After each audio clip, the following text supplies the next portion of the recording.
Hi guys, I wanted to share a few tips for skincare routine. After you wash your face, you should start immediately. It's very easy to use a spray toner.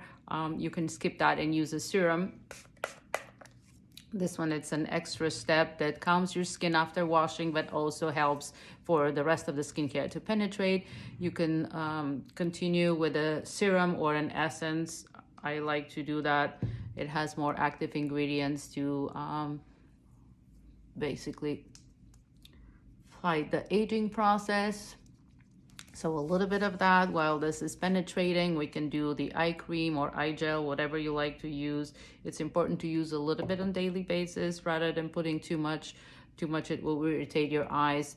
So my cream, I put it a little bit on the outside, bring it in. You don't want to stretch the skin this way. You actually want to prevent those lines from forming and try to diminish them. I like to put a little bit on top as well. You can avoid that if your eyelids are oily and if your makeup tends to run.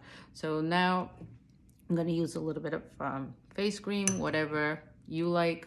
I like to avoid my T-zone because it's oily, and I massage it upwards because downwards will make your skin to sag more. Put a little bit on my neck.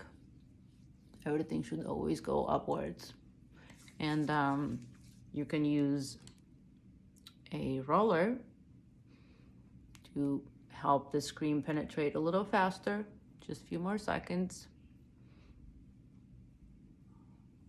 It looks like it's an extra work, but it saves you time. So you can finish it at that. I like to put a drop of oil on my cheeks to make it dewy. It helps with the makeup to blend better as well. So let me know if you have any questions.